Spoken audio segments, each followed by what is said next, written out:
오늘은 우리가 교회력을 따라서 종료주일로 지키고 있습니다. 이 종료주일은 예수님께서 구약의 선지자들의 예언대로 새끼 나귀를 타시고 예루살렘으로 들어가셔서 온 백성들을 위해 십자가를 질 때, 그런 계획으로 예루살렘에 들어가실 때 길과 좌우편에 많은 사람들이 그 손에 종려나무가지를 흔들고 예수님을 환영했다 하는 것에서 유래된 절기입니다. 이 종려나무에 대한 구체적인 언급은 이 사복음서에서 오직 요한복음에서만 기록이 되어 있습니다. 요한복음 12장 12절 13절 이하에 보면 그 이튿날에는 명절에 온 큰 무리가 예수께서 예루살렘으로 오신다는 것을 듣고 종려나무 가지를 가지고 맞으러 나가 외치되 호산나 찬송하리로다 주의 이름으로 오시느니 곧 이스라엘의 왕이시여 하더라. 사람들이 종려나무 가지를 흔드는 것은 꼭 예수님만을 위한 것은 아니었습니다. 백성들이 원하는 바를 이루어주는 어떤 권위 있는 사람이 들어온다 할 때 사람들은 이제 종려나무 가지를 흔들곤 했습니다. 이날 모여있던 사람들도 다 그런 의미에서 이제 예수님께 종려나무 가지를 흔들고 있는 것이죠. 그들은 예수님을 이스라엘의 왕으로 부르고 있습니다. 이제 그동안 예수님이 공생애를 하시는 3년 기간 동안 이제 많은 기적과 표적을 보여주셨죠. 사람들은 이제 기대하고 있는 거예요. 우리의 왕이시다. 더 큰 기대감을 가지고 예수님을 지금 맞이하고 있는 겁니다. 그들이 지금 손으로는 종려나무까지는 흔들고 있지만 더 흔들리는 것은 그들의 마음이에요. 마음에 원하는 것을 이제 그 몸으로 표현하고 있습니다. 간절히 바라는 그 마음이 이제 그 손에 종려나무를 흔들게 한 것입니다. 여러분, 그 당시에 이스라엘 사람들이 원하던 바가 무엇이었을까요? 참 정치적으로는 로마의 압제 속에서 어려움을 당하던 때에 자유와 해방을 지켜줄 어떤 용맹스러운 장군과 같은 왕을 지금 기대하고 있습니다. 그러므로 또 이제 가난하고 또 어려운 삶에서 이제 풍요로움과 부유함을 전해줄 어떤 위대한 왕을 원하고 있어요. 그런데 예수님의 생각은 다릅니다. 예수님께서는 그들의 죄의 문제를 해결하시기 위해서 예루살렘에 들어오셨습니다. 주님이 친히 십자가를 지심으로 죄의 종로로 타던 그 인생에 있어서 죄의 영향력 아래 살던 삶을 이제 끊어버리도록 예수님 그 목적으로 이제 예루살렘에 들어오셨어요. 그래서 저는 이 종료주의를 묵상하다가 이제 그런 생각이 들었어요.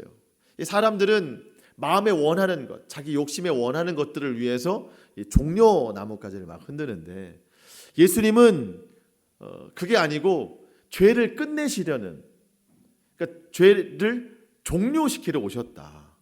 그런 생각이 좀 들었어요. 그래서 이 종려주일의 의미를 조금 더 구체적으로 한번 생각해 보자 할 때 이 종려주일은 죄를 종료시키는 그러한 의미로 우리가 지키면 좋겠다. 그런 목적으로 주님이 이 땅가운데 오셨다는 거예요. 여러분, 우리가 지금 우리 눈에 보이는 이 고난과 환난이 너무 크기 때문에 우리가 인식을 잘 하고 살지 못해서 그렇지, 여러분, 인생에 있어서 가장 큰 고통은 이 죄에 대한 악한 영향력입니다. 어쩌면 우리는 이 삶이 너무 힘들어서 이걸 어떻게 하면 좀 해결할 수 있을까, 이 어려운 마음을 어떻게 좀 해소할 수 있을까 해서 찾는 방법 중에 하나가 죄인지 모르겠어요. 이 죄를 통해서 내 마음의 답답함을 좀 해소해보자. 여러분, 이것은 정말 우리의 영혼을 파멸에 이르게 하는 아주 안 좋은 일이죠. 여러분, 오늘 본문을 보시면 이게 다윗이 지은 시인데요, 그가 죄를 품고 살아갈 때에, 이 죄 문제가 해결이 안 됐을 때에 3절에 보니까 내 뼈가 쇠하였도다, 그렇게 고백합니다. 그리고 4절에 보니까 내 몸에 진액이 다 빠져서 여름 가뭄같이 그렇게 마름이 되었도다, 이렇게 고백을 해요. 여러분, 이것이 죄를 품고 사는, 죄가 해결되지 않는 인생의 모습입니다. 여러분, 혹시 그런 생각 해보십니까? 나는 죄를 지어도 뭐 여전히 죄가 내 안에 남아 있어도 나는 뭐 뼈가 쇠하거나 진액이 마르는 것 같은 뭐 그런 느낌을 받아본 적이 없어. 여러분, 이거는 왜 이런 현상이 나타나겠어요? 영이 하나님께 반응하지 못하는 거예요. 안타깝지만 영이 살아있지 않은 거예요. 영이 죽어 있으면 절대 반응하지 않습니다. 정말 안타까운 모습이에요. 여러분, 하나님께서 인생 가운데 혹여 주실 수 있는 가장 큰 심판의 영이 뭘까? 로마서 1장 26절에 보면 이렇게 되어 있습니다. 이 때문에 하나님께서 그들을 부끄러운 욕심에 내버려 두셨으니. 여러분, 인생 가운데 가장 큰 하나님의 심판은 하나님이 그냥 내버려 두는 거예요. 관심 갖지 않으시는 거예요. 이보다 더 무서운 형벌이 없습니다. 그러면 우리의 이 악한 양심은 더 이상 기회를 얻지 못해요. 차라리 내가 죄를 지었을 때, 죄가 해결이 안 됐을 때 내 뼈가 막 쇠하여지는 고통, 내 몸에 진액이 다 빠지는 고통이 있어야 차라리 깨닫지. 난 그런 고통도 없고 아무런 반응이 없어. 이것은 하나님이 내버려 두시는 징계예요. 더 이상 기회가 없는 겁니다. 여러분, 혹시 오늘 내 마음에 죄를 지었는데 죄가 해결이 안 됐는데도 내 마음이 아무렇지 않다면 하나님 앞에 정말 빨리 기도해야 됩니다. 이런 기도를 다윗이 한 적이 있거든요. 시편 51편 11절에 주여 나를 주 앞에서 쫓아내지 마시며 주의 성령을 내게서 거두지 마옵소서. 성령이 없으니 죄에 대해서도 무감각한 것이죠. 주님, 저를 내쫓지 말아주세요. 내 안에 성령이 살아있게 하옵소서. 그래서 이 죄에 대해서 반응하게 하옵소서. 여러분, 이런 기도가 우리의 인생, 우리의 심령을 다시 한번 깨우는 역사가 일어날 수 있기를 축복합니다. 그러니까 사순절을 지금 보내왔고요.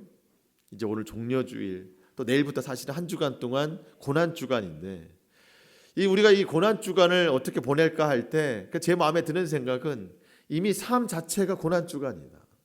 이미 삶 자체가 사순절을 보내고 있다라는 생각이 들었어요. 그만큼 고통스럽고 어려운 때를 살고 있습니다. 그러면서도 과연 이런 이 종려주일을 어떻게 지킬까? 이 고난주간을 우리가 어떻게 보내면 좋을까라고 기도하던 중에 하나님께서 주신 마음은 이거였습니다. 모든 것에는 끝이 있다. 하지만 끝이 없는 것이 하나가 있다면 그것은 죄다. 여러분, 우리가 당하고 있는 이 현실은 너무나도 힘겹고 어렵습니다. 사실 저도 만약 주님이 오늘 들어오신다면 이 질병의 문제, 이 고통스러운 문제 때문에 저도 당장 종려나무가지를 흔들고 주님 앞에 나가고 싶은 심정이에요. 그만큼 고통스럽습니다. 그런데 얼마나 걸릴지 모르겠지만 분명 이것에도 끝은 있습니다. 그리고 앞으로 또 다른 더 큰 환란이 일어날지 모르겠지만 어쨌든 그것에도 분명 끝은 있습니다. 그런데 창조 이후에 지금까지 끝나지 않는 한 가지 문제가 있다면 그것은 죄의 문제예요. 죄의 문제. 여러분, 죄의 파괴력은 정말 무섭습니다. 여러분, 질병 하나, 이 큰 질병 하나의 문제 때문에 우리나라는 물론이고 전 세계가 무서움에 떨고 있잖아요. 여러분, 그런데 이 질병의 문제가 사실 어디서 온 걸까요? 이 죄의 문제에서 온 거예요. 죄의 문제에서. 여러분, 죄의 문제는 정말 무섭습니다. 죄는 이 세상을 병들게 하고 나라를 병들게 하고 온 세계를 병들게 하고 우리 공동체를 병들게 하고 무엇보다 내 영과 내 몸을 병들게 합니다. 이전의 세대, 지금 세대, 앞으로 올 세대 그 누구라도 여러분 죄를 짓지 않는 인생은 하나도 없어요. 모두가 다 죄인입니다. 그래서 모든 사람이 죄를 범하였음에 하나님의 영광에 이르지 못하더니. 여러분, 이렇게 모든 사람이 죄를 지어서 하나님의 영광에 이르지 못할 때에 우리에게 찾아오신 예수 그리스도, 그분께서 우리의 이 악한 죄를 종료시키기 위해서, 정말 끝내시기 위해서 우리 가운데 찾아오셨다는 거예요. 로마서 3장 24절 그리스도 예수 안에 있는 속량으로 말미암아 하나님의 은혜로 값없이 의롭다 하심을 얻은 자 되었느니라. 여러분, 이 일을 이루시기 위해서 예수님께서 예루살렘으로 들어오셔서 십자가를 지신 거예요. 어떤 이는 말합니다. 나는 죄인이 아니야. 나는 죄를 지은 적이 없어. 만약 내가 죄를 지었다면 어떻게 여기에서 이렇게 앉아 있을 수가 있겠는가? 뭐 붙잡혀가든가 어떤 일이 났겠지. 난 죄를 지은 적이 없어. 난 죄인이 아니야. 이렇게 말할 수 있는 사람도 있을지 모르겠습니다. 여러분, 그런데 사람은 그 시작부터 이미 선한 것을 다 뺏겼어요.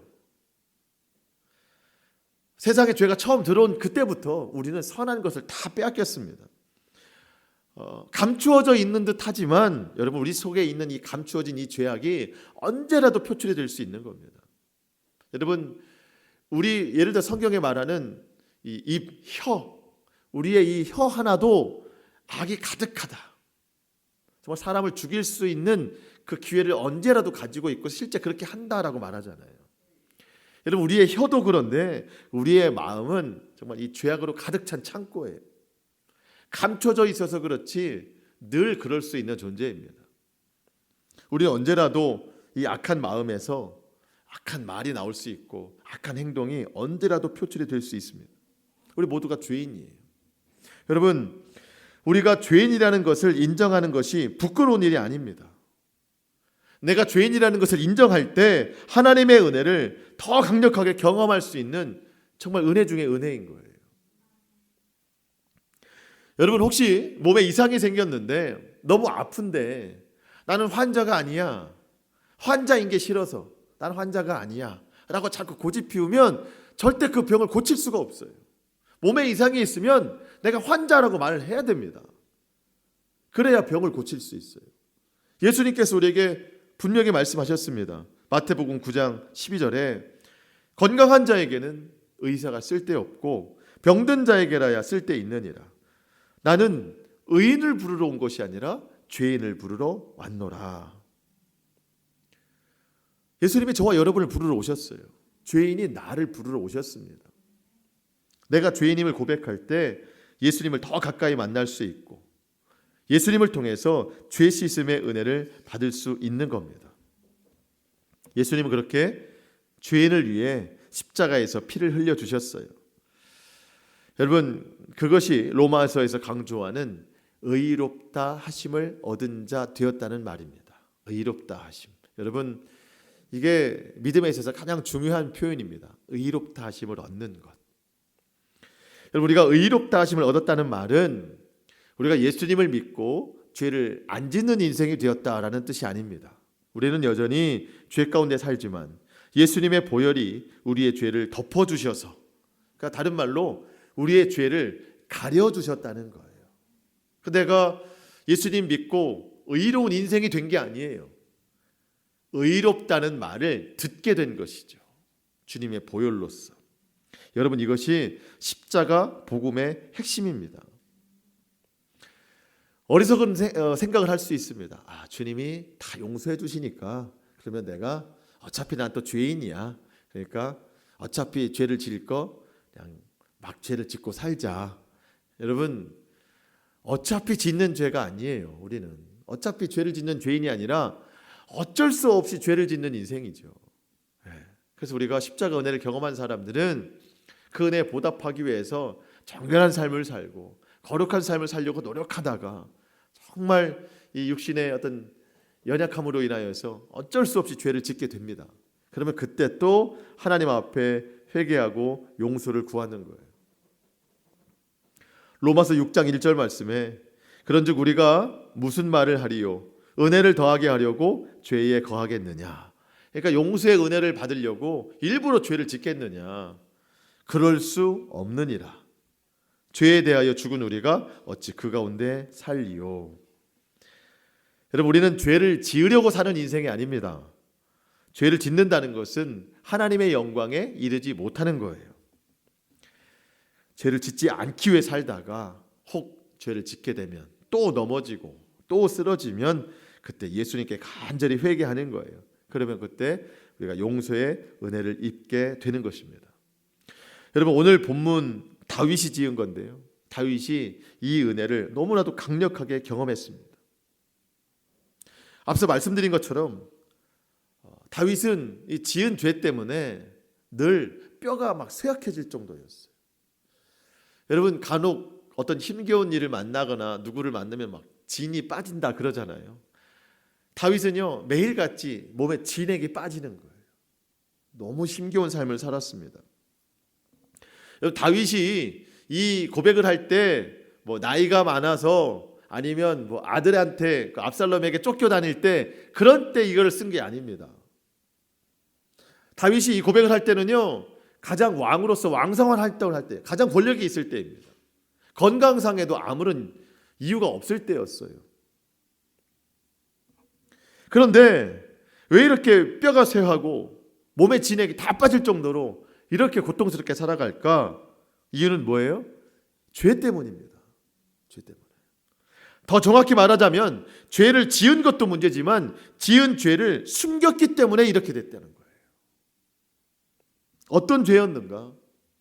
여러분, 다윗 인생에 있어서 가장 큰 죄라면 밧세바를 취한 사건이에요. 아주 충성스러운 우리야라는 장군이 있었는데 그 장군의 아내였던 밧세바를 강제적으로 취한 사건이 있었지 않습니까? 여러분, 이게 얼마나 다윗에게는 충격적이었는지 이 내용을 가지고 시편에 무려 3번이나 고백을 해요. 시편 6편, 그리고 오늘 32편, 또 우리가 잘 아는 시편 51편. 이 3가지 시편의 내용이 다 그 사건 때문에 기록된 겁니다. 그만큼 그의 인생에 있어서 씻을 수 없는 큰 죄였어요. 여러분, 다른 사람의 아내를 강제로 취한 것도 범한 것도 큰 죄였는데, 여러분, 이 밧세바가 임신한 사실을 알고 그거를 그냥 숨기려고, 지나치려고 전쟁에 나가 있는 그의 남편 우리야라는 장군을 강제로 데리고 와서 그 아내와 동침을 시키게 하려고 정말 여러 가지 방법을 씁니다. 몇 차례 방법을 썼지만 다 실패했어요. 결국 전쟁 중에 이 우리야라는 장군을 맨 앞에 나가게 해서 일부러 전사시킵니다. 여러분, 이 사실을 누가 알겠어요? 아무도 모릅니다. 다윗은 전쟁 중에 죽은 그 우리야를 장례를 잘 치러줍니다. 그리고 사람을 보내서 밧세바를 왕궁으로 불러들입니다. 이 전쟁 중에 죽은 부하의 아내를 잘 거두어드리겠다는 뜻이죠.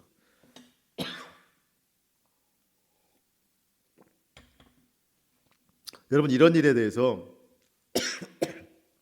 아무도 알지 못해요. 아는 분이 한 분 계시다면 그분은 하나님이십니다. 그리고 애써 이것에 대해서 본인은 막 모른 척하지만 다윗의 몸은 이미 그것 때문에 견딜 수 없는 아픔으로 고통을 당하고 있는 거예요.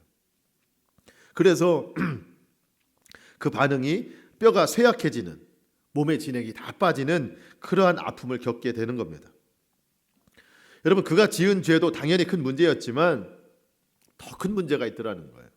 여러분, 3절 보시면 왜 이렇게 고통을 당하는가?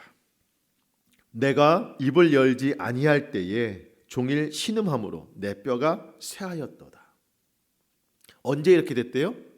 입을 열지 않을 때, 죄를 고백하지 않을 때, 죄를 숨기고 있을 때.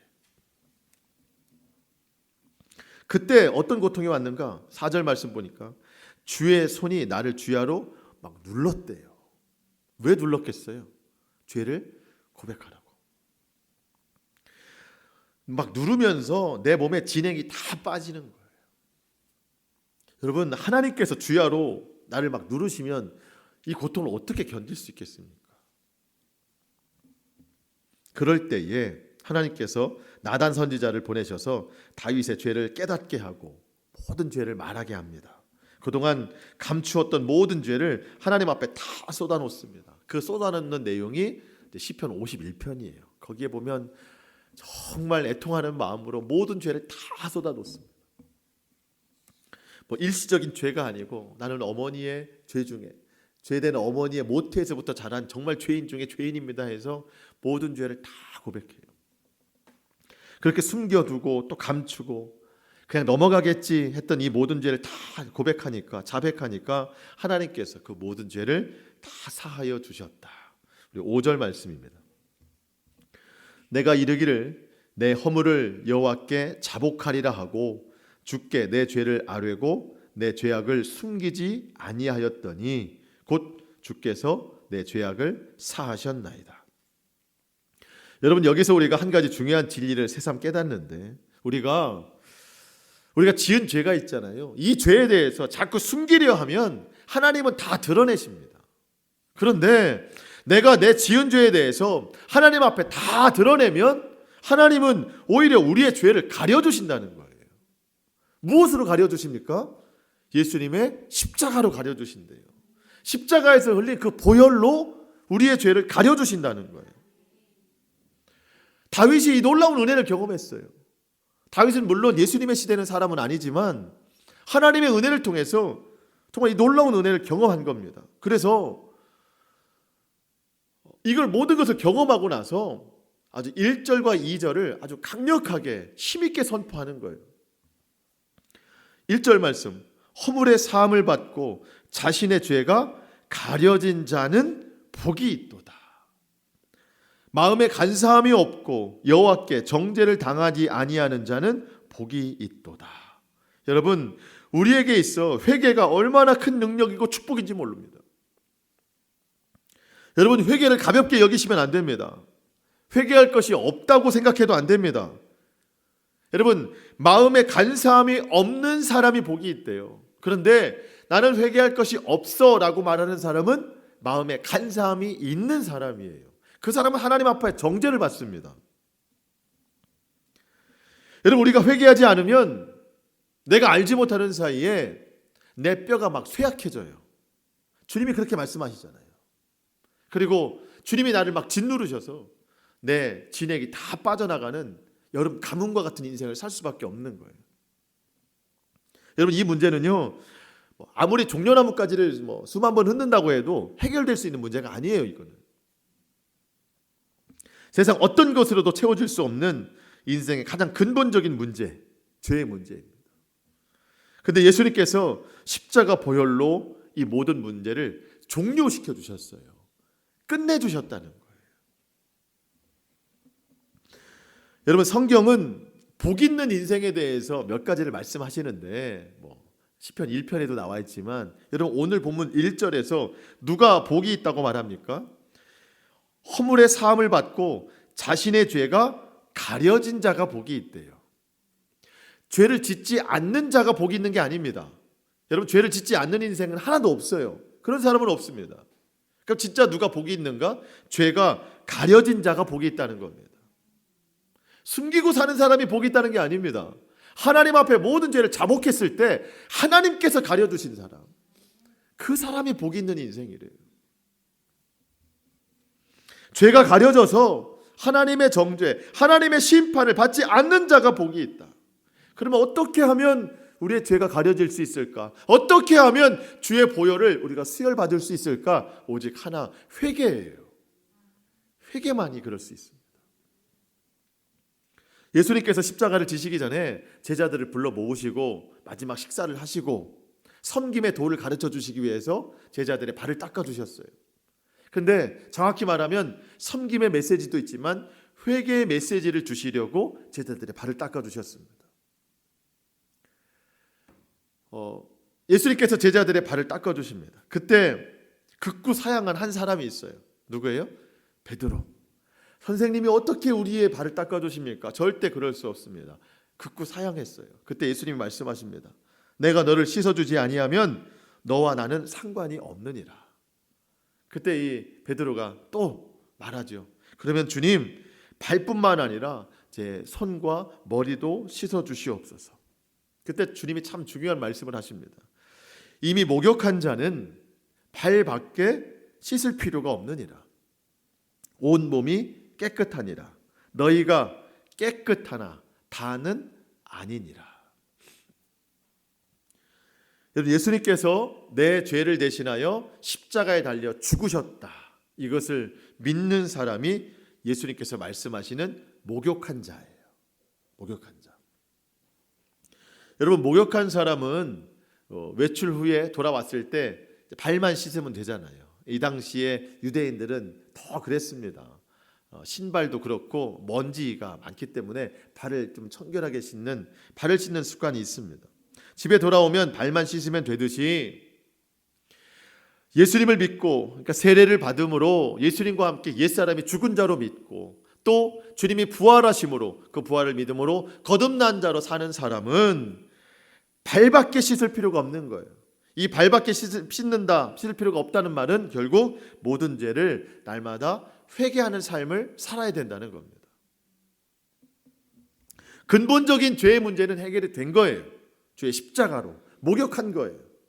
날마다 짓는 죄에 대해서는 주님 단 한 번의 십자가로 영원한 죄 사함을 허락해 주셨으니 우리가 날마다 회개함으로 그 영원한 사하심에 우리가 들어가 살 수 있는 겁니다. 그런데 주님이 말씀하시기를 너희는 깨끗하나 다는 아니니라. 다는 아니니라. 누구를 말씀하시는 거예요? 가룟 유다를 말씀하시는 겁니다. 여러분, 이것은요, 예수님께서 가룟 유다가 나를 팔 것이다, 그런 말씀이 아니에요. 여러분, 가룟 유다의 인생에 있어서 가장 큰 아픔, 안타까움이 뭔가요? 예수님을 팔아 넘긴 죄. 이건 정말 큰 죄 중의 죄죠. 그런데 그의 인생에 있어 개인적으로 더 큰 죄는 회개하지 못하고 스스로 목숨을 끊은 거예요. 예수님께서 말씀하시는 너희는 깨끗하나 다는 아니다. 너희는 앞으로 충분히 발을 씻을 수 있는 기회가 있으나 너희 중에 한 사람은 그 기회마저도 없다. 회개하지 않는 인생이 하나 있다. 그것이 가룟 유다라는 거예요. 여러분, 베드로는 죄를 안 지었습니까? 베드로도 예수님을 3번이나 부인하고 도망갔잖아요. 용서받을 수 없는 죄인데 베드로는 발을 씻을 수 있는 기회가 있었어요. 회개하지 않습니까? 여러분, 회개도 다 때가 있는 겁니다. 회개도 기회가 있을 때 해야 되는 거예요. 다윗이 고백하는 겁니다. 6절 말씀 보니까 이로 말미암아 모든 경건한 자는 주를 만날 기회를 얻어서 주께 기도할지니라. 주를 만날 기회를 얻는다. 이 말이 회개한다는 뜻이에요. 주께 기도해라. 회개 기도해라. 여러분, 다윗이 얼마나 미뤘나요? 밧세바를 취하고 임신 사실을 알고 바로 회개했어야 되는데 그 남편을 어떻게 그냥 데려와서 이걸 다 모면하려고 회개의 기회를 갖지 않잖아요. 결국 그 장군을 살해하는 일까지 벌어지게 되는 겁니다. 그래도 태연하게 장례를 치르고 그 아내를 데려다가 아내로 삼지 않습니까? 미루다가 결국 하나님께서 나단이라는 회개의 기회를 주신 거예요. 그 기간 동안 얼마나 뼈가 마르고 진액에 빠졌는지 몰라요.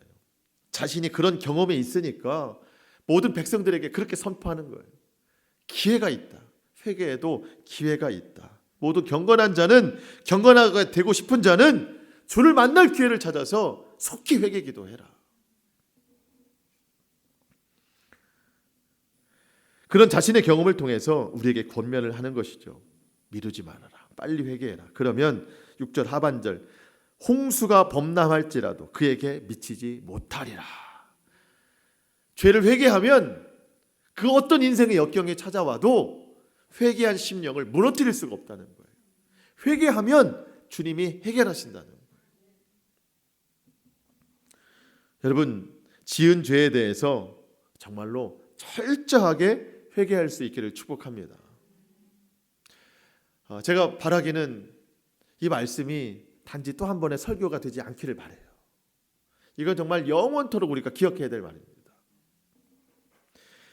철저하게 회개해야 된다는 거. 여러분, 주님이 십자가를 지실 때 당시 로마 병사들이 늘 포도주를 가지고 다녔어요. 십자가를 지고 가시는 예수님 혹은 다른 죄인이라도 그 고통을 무감각하게 마취시켜서 그거를 좀 고통을 이겨내게 하려고 포도주를 가지고 다니면서 죄인에게 넘겨주는 습관이에요. 예수님께도 포도주를 넘겨줬습니다. 하지만 주님은 그 포도주를 마시지 않았어요. 왜 그랬을까요? 어떤 일시적인 마취 효과로 십자가를 지고 가고 싶지 않으신 거예요. 우리의 모든 죄, 작은 죄 하나라도 무감각한 상태로, 무의미한 상태로 넘기려고 하시지 않은 거예요. 우리 모든 죄를 다 사하시려고 주님께서 철저하게 십자가를 지셨습니다. 주님은 그렇게 우리의 모든 죄 하나라도 남겨두시지 않으려고 철저하게 십자가를 지셨는데, 여러분, 내가 회개하지 않는다면 정말 주님의 십자가를 부끄럽게 만드는 일이에요. 고린도전서 1장 18절에 이렇게 말씀합니다. 십자가의 도가 멸망하는 자들에게는 미련한 것이요 구원을 받는 우리에게는 하나님의 능력이라. 여러분, 세상 사람들에게는 십자가가 아무런 의미가 없습니다. 오히려 지금 십자가만 보면 욕해요. 분노합니다.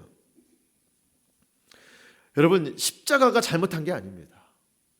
십자가를 매달고 있는 교회가 잘못하고 있는 거예요. 십자가 은혜를 경험한 우리가 이 세상 속에서 잘못된 삶을 살고 있기 때문에 그렇습니다. 여러분, 우리가 예수님 믿고 십자가를 경험했다고 하면서 솔직히 저와 여러분 지금 오늘 예수님 오신다면 종려나무가지를 가지고 나가서 흔들 사람들이잖아요. 우리의 욕심을 채우고자 하는 사람들입니다.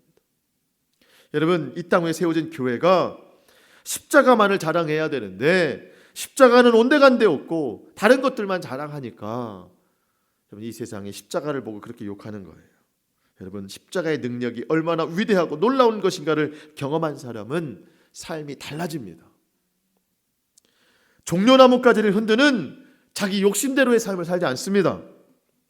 어떤 사람은 십자가가 하나의 그냥 미신이에요. 미신.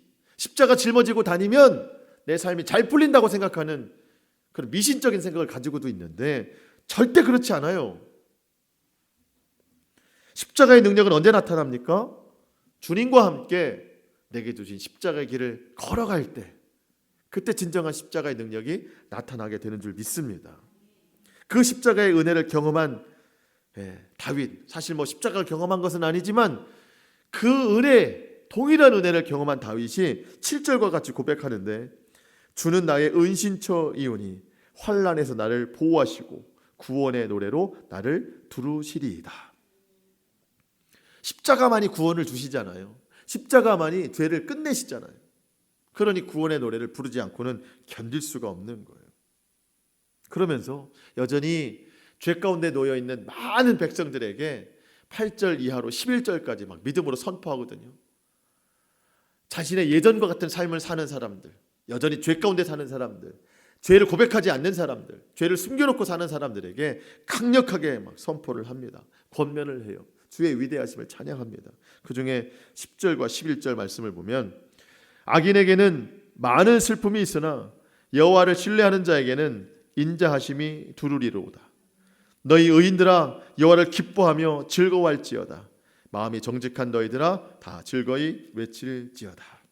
우리의 입술이 다윗과 같은 이러한 동일한 선포가 이루어지는 그 믿음의 선포가 있을 수 있기를 주의 이름으로 축원합니다. 말씀을 마치겠습니다. 오늘 이 말씀을 우리 마음밭에 심습니다. 여러분, 하나님께서 처음 만드셨던 에덴 동산은 너무나 아름다운 곳이었습니다. 하나님의 창조 질서대로 정확하게 움직였습니다. 이게 언제 깨졌습니까? 언제 틀어졌어요? 죄가 들어온 다음에 틀어졌습니다. 여러분, 우리의 인생이 언제 깨지고 언제 틀어집니까? 죄가 들어오면 틀어지는 거예요. 죄 가운데 살아가면 아무것도 정상적으로 돌아가지 않습니다. 그런 인생 가운데 여러분, 예수님께서 찾아오셨어요. 우리의 힘으로 다시 온전하게 만들어 보려고 수많은 노력을 했지만 깨진 것은 더 이상 붙여지지 않았고 틀어진 것은 정상적으로 움직여지지 않아요. 그런 인생 가운데 주님 찾아오셔서 말씀하셨어요. 회개하고 복음을 믿으라. 하나님의 나라가 가까이 왔느니라. 그래도 여전히 깨닫지 못하는 나에게 주님이 친히 찾아오셔서 나는 죄를 구하러 왔노라, 나는 너를 구하러 왔노라, 주님이 말씀해 주셨습니다. 예수님의 이러한 구원의 초청에 우리가 반응할 말이 하나 있다면 이거예요. 예수님 잘못했습니다, 용서해 주세요. 예수님 잘못했습니다, 용서해 주세요. 여러분, 우리는 그저 이 고백 한마디 했을 뿐인데 이 고백에 놀라운 하나님의 역사를 분명히 경험하게 된다는 거예요. 진실한 마음으로 하나님 앞에 회개했더니 쇠약해졌던 내 뼈가 다시 단단해지고 진에게 빠질 것 같은 고통스러운 삶이 다시 한번 인생에 활력을 얻더라는 겁니다. 여러분, 지금 우리 인생이 왜 이렇게 힘듭니까? 여러 가지 어려움과 혼란과 고난이 있지만 그 모든 것은 하나님이 하실 겁니다. 하지만 영원히 끝나지 않는 한 가지가 있다면 그건 죄예요. 이것은 우리가 끝내야 됩니다. 회개로 끝내야 되는 겁니다. 숨기지 않으면 주님이 다 숨겨주십니다. 내가 숨기려고 하면 주님은 다 드러내십니다. 이게 십자가의 원리입니다. 오늘 우리가 종료주의를 통해서 다시 한번 내가 얼마나 큰 죄인인가를 깨닫고 주님 앞에 온전히 회개하는 심령이 될 수 있기를 축복합니다. 우리 마지막으로 다윗이 시편 51편 17절에 이 고백을 통해서 하나님 앞에 간절히 예배드리는 그 고백을 읽어드리겠습니다. 하나님께서 구하시는 제사는 상한 심령이라. 하나님이 받으시는 예배는 상한 심령이래요. 하나님이여, 상하고 통회하는 이 마음을 주께서 멸시하지 아니하시리이다. 주님께서 오늘 회개하는 우리의 심령을 받으실 줄로 믿습니다. 여러분, 우리 모두가 죄와 싸우되 피 흘리기까지 싸우고 거룩한 삶 살기를 원하며 죄를 지었을 때는 정말 철저하게 회개함으로 십자가의 능력을 경험하는, 그래서 죄가 가려지는 의롭다 하심을 얻는 저와 여러분의 모든 인생 될 수 있기를 주님의 이름으로 축원합니다. 함께 기도하시겠습니다.